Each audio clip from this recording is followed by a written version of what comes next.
Peggy 18.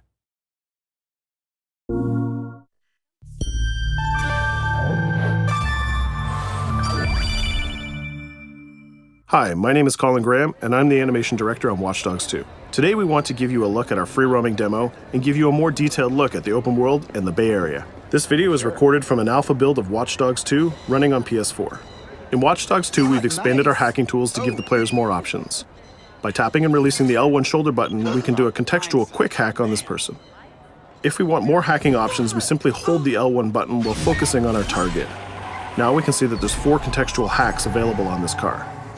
Using the L1 button in 2 different ways allows the players to have fast access to the most common hacks, but it also opens up additional contextual hacks. This gives the player more hacking options than before. We've also added a NetHack view to the hacking toolkit, which allows you to toggle a digital filter to see the world like a hacker. We can easily pick out hacking opportunities and also pick out strange digital signals and data anomalies that are of interest to us. The orange signal indicates that there's a person whose digital profile has interesting properties for us to investigate. So let's take a closer look. When we're exploring the world, NetHack is a very useful tool to help us identify people or items of interest. It's a really good idea when you explore the open world to use your NetHack and look around, because you never know what you'll find. We can hack into his phone and read his text messages to get a clue about what's happening. As a hacker, it's really easy for Marcus to get someone's personal information. This guy's text messages indicate that he's experiencing strange behavior happening on his phone. He seems to think that it happens every time he comes to this exact area. Let's see what our DedSec teammates think about these strange signals. That felt like a rock star pose. Found something weird. Sweet. Get a picture. No, I mean, my MC catcher detector is going off. We really need to find a better name for that. Why? That's the technical name. My Stingray sniffer tells me somebody's leeching data off of people's phones below. Looks like the data's going to Coit Tower. See? Weird. Weird indeed. Marcus has detected that there's an illegal Stingray box deployed somewhere around Coit Tower. We now have access to a new DedSec operation, and we can track it with our DedSec app. You can do any operation you want in the order that you want, as long as you've discovered it and it's in your DedSec app. With the NetHack, we can see the Stingray box is deployed all the way on the top of Coit Tower. But since the tower is closed, we're going to have to find another way to reach it. You still have a little on your nose. In Watch Dogs 2, Marcus has some custom-built toys to play with, so we can just deploy our quadcopter and fly it to the top. Coit Tower is an iconic landmark known for its great view. From here, you can see the whole city is accessible. You can visit landmarks like Sutro Tower, you can explore Golden Gate Park, or take a drive across the bridge to Marin. You can sail the bay on a sailboat, or you can visit Alcatraz, or maybe take a selfie with the sea lions on Pier 39. You can also travel across the Bay Bridge to Oakland, or take the freeway south to Silicon Valley. You can also take your time and explore San Francisco's diverse neighborhoods like Chinatown, Castro, or even the Tenderloin. With the drone, we can easily hack into the Stingray box and track its source. This one is operated by Greystrom, who are illegally installing these boxes all across the city. The open world is full of opportunities like this DedSec operation. All you have to do is explore the environment using NetHack and the Profiler to find them all.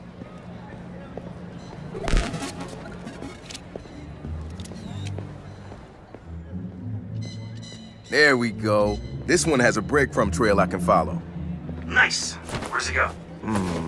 Looks like Greystrom set up a warehouse out by the piers. You wanna bet I can find some shady shit in there? Definitely some shady shit in there. We can open our smartphone and select the DedSec app to track this operation. We use the DedSec app to manage all of our activities in Watch Dogs. We can see the objectives on our map, and it's not very far, so we can drive there pretty quickly. The Noodle Map app can be used to locate different landmarks and areas of interest. The entire Bay Area is yours to explore from the very beginning of the game, so you don't need to unlock anything. There's also a shop on Pier 39 where we can customize Marcus's outfit, and there's some other open world activities we can check out along the way too. Let's take this car and head down to the waterfront. Cars are particularly vulnerable to a hacker like Marcus, and you can acquire a skill that allows you to simply unlock any car in the game with your phone. One of the biggest feedbacks we got from the fans after the first Watch Dogs game was about the driving. We've significantly improved the driving to make it more responsive and accessible to a wider number of players. Driving was reworked extensively with a team of experts from Ubisoft Reflections. This is a particularly important improvement because San Francisco is known for its steep hills and its tight winding streets. Of course, driving and hacking go hand in hand, and you can still hack steam pipes, traffic lights, and you can also hack individual vehicles. As you can see, it's much easier to drive through the city in Watch Dogs 2. Let's pull up here at iconic Pier 39 and take a quick look around.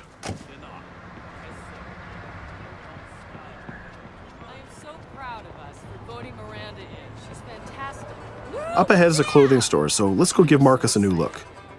Each clothing store has the style of the people who live in that area, so as you travel around the world, you can start to build a wardrobe that's as diverse as San Francisco itself.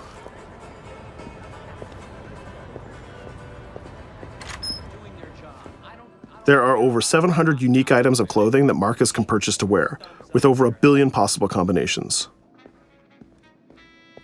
We can go into the fitting room menu and browse a selection of items found in the store. Let's start by switching up Marcus's jacket. Each item of clothing in the shop is handcrafted to fit Marcus's overall look. You can mix and match any pieces of clothing you want. You can change your hat, glasses, face mask, bag, shirt, pants, and shoes. There's some nice Normcore hoodies in here, but I think we should go with the shirt with the giant skull on it. Let's take a look at what we got for shoes. Since people who come to Pier 39 are often tourists, we have styles of shoes that they would buy. We can go with these comfortable gator shoes or maybe some open-toe sandals. Or if you really want to make a statement, you can buy the awkward socks and sandals combo.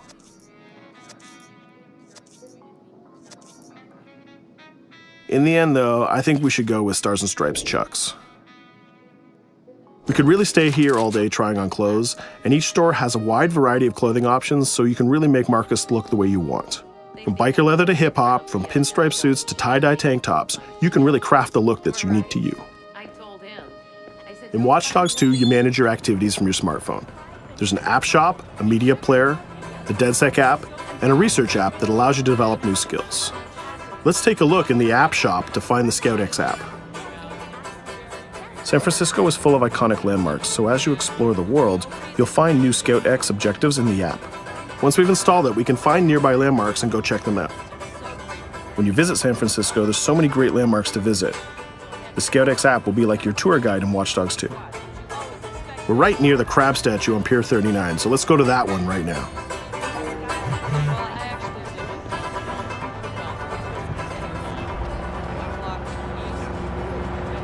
These tourists have the right idea. We'll just pop open our phone and select our camera and take a picture of this giant crab. Let's make it a selfie and use the California Vibe filter.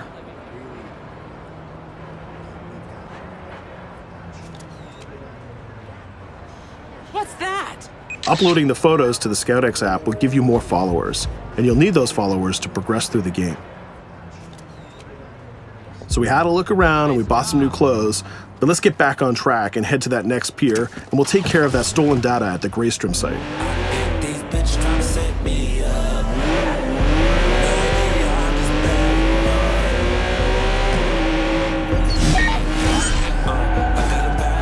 We can see the objective marker in our minimap, and it's also displayed in orange at the end of the pier. Let's park our car past the scissor lift and go scout the place on foot.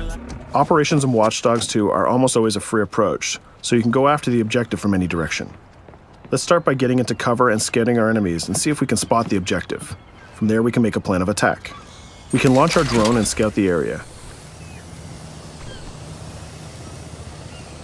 We can use our NetHack view to see that there are guards patrolling the rooftop, and the objective is in a small office. There are also some civilian workers that might notice us, so we need to avoid them too. In the NetHack view, we can see that the door is electronically locked, but it can be bypassed by a junction box on the lower level. The connection is shown in a red line. Unfortunately, that box is protected by an armed guard and an attack dog. So we'll probably have trouble if we try to sneak past the dog in person, but luckily Marcus has another toy, which is the RC Jumper. This little guy is small and much harder for enemies to detect. The RC Jumper is another DedSec gadget that gives Marcus a different way to approach obstacles in the layout. The RC Jumper has this cool little robotic arm that's been hacked into the body. This allows him to physically interact with objects and allows Marcus to stay safely hidden. Now the junction box is unlocked and we can open the door upstairs. We can hack that scissor lift that we passed on the way in and reach the rooftop.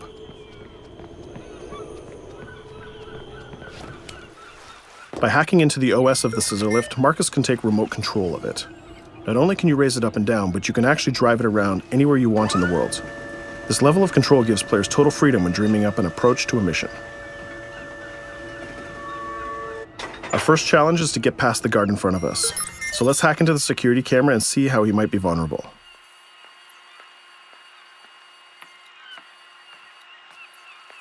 There's an industrial air conditioner unit that we can hack. We can set it to explode when the guard comes close, and we can hack it to attract the guard with a strange noise. The guard will go investigate the noise and walk straight into the trap we set. Shit. Does anyone know first aid?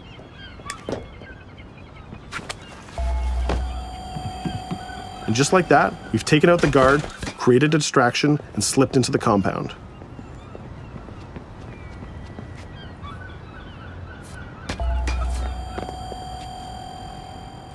A more direct way to neutralize a guard is to use the non-lethal stun gun.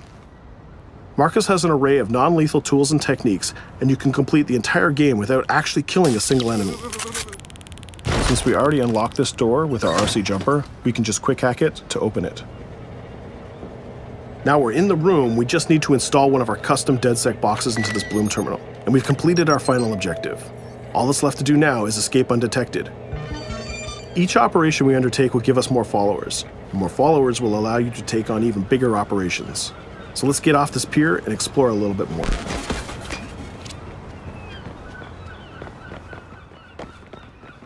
Tell me you fucked up their hardware? I left an expensive little present in their system, and they're going to pay for it. Damn, you sound like Jimmy Siska. Hell yeah!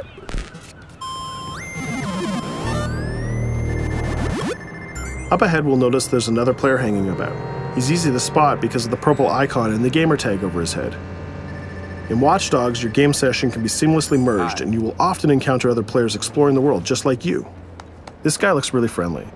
We have an opportunity to join up and form a co-op party, so let's send him an invite.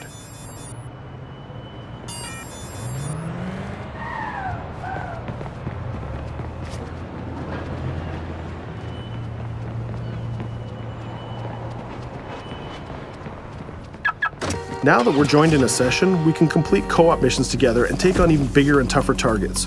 2 hackers are better than 1.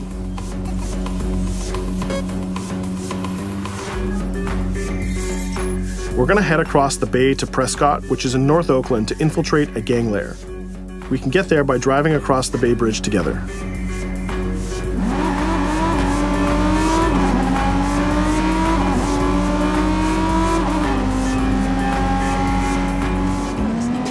All right, we can see that we're in a much different neighborhood than before. This is Prescott, a subdistrict of North Oakland, and the location of our next co-op operation. With our partner, we can go together and activate this mission.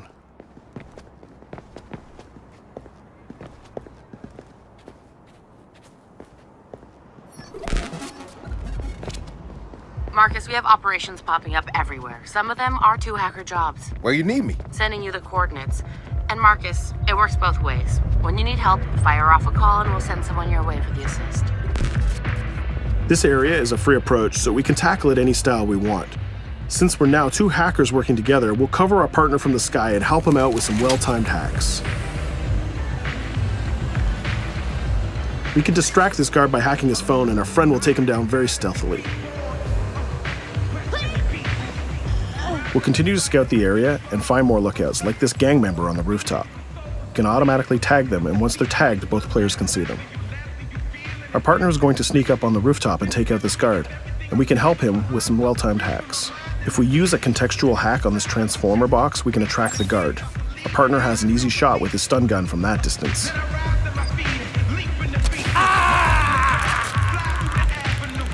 Using the NetHack view again, we can see that there's a lockbox connected by red connection lines to a room on the other side of the compound. Inside this room, we see our 2 targets meeting up, and it's a perfect place to take them down simultaneously. We need to get that box unlocked and get into that room.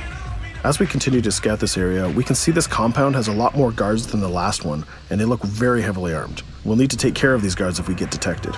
There's also a car parked in the garage, so we might need that to escape later. Let's go back to our friend and get him to disable that junction box so we can unlock the door to our target. The drone has a lot of flexibility and it's small and hard to detect, but the trade-off is that you can't physically interact with objects like this junction box. But it's not a problem for our man on the ground to do that for us. The signal lines have changed from red to blue, so now we know that we can open the doors and get to our targets. Scouting phase is done, so let's get up on that rooftop with our partner and get close enough to neutralize these enemies. We can hack these junction boxes and set a proximity trigger on them. They'll explode if an enemy passes through them, but they won't be triggered if we pass through them ourselves. We can also deploy electroshock mines from our inventory, and they're fully hackable too. It's a good idea to leave traps for your enemies in case they try to flank you. Our partner is camped out by the door ready to rush into the room, but we're going to create a distraction first. We'll get into position behind these crates, and this time we'll launch our RC jumper. Once our partner opens the door, we'll zip in and create a distraction.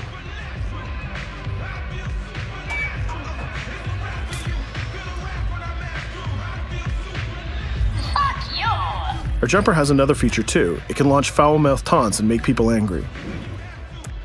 Now's our chance. The gang leaders are distracted, so let's rush the room. This guy was pretty tough, but getting a thunderbolt to the face will ruin his day. Now we have a cell phone and all the evidence that we need. We just need to plan a way out of here. We can switch back to our quadcopter, which is hovering where we left it, and take a look at what's going on from the sky.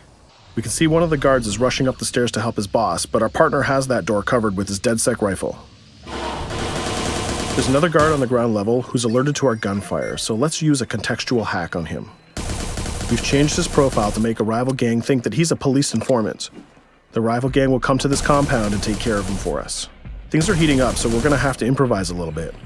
We can hack the car in the garage and reverse it away from the enemies so we can use it for our getaway. The rival gang just arrived and they've engaged in a gang war with the remaining guards. These guys aren't messing about, they're armed with grenades and body armor. We'll take some higher ground and use our DedSec 3D printed assault rifle to take them on. They're here somewhere. Find them. Hey, he lost us. I called. We better leave it. There's still one guard left, so we can hack his headset, which leaves him vulnerable to a takedown.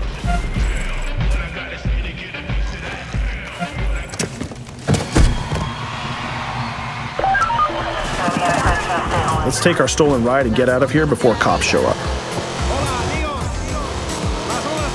And just like that, we're home free.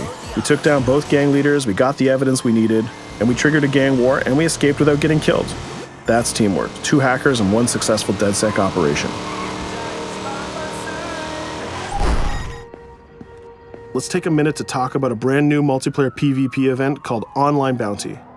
When the player commits a crime, the police will respond and pursue the player until he can escape from the police. We call that the felony system. While you're in the felony, a bounty event can occur. A bounty event allows up to 3 other online players to join the pursuit and try to kill the player for as long as the felony lasts.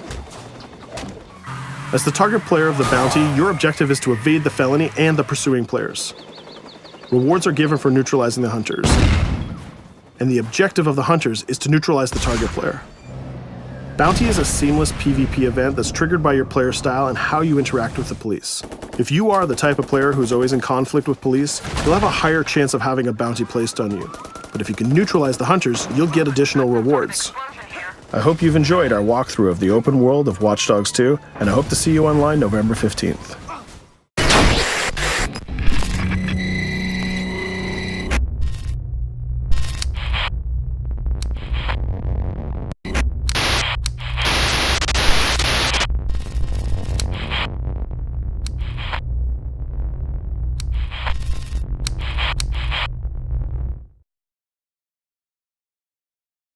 For the players.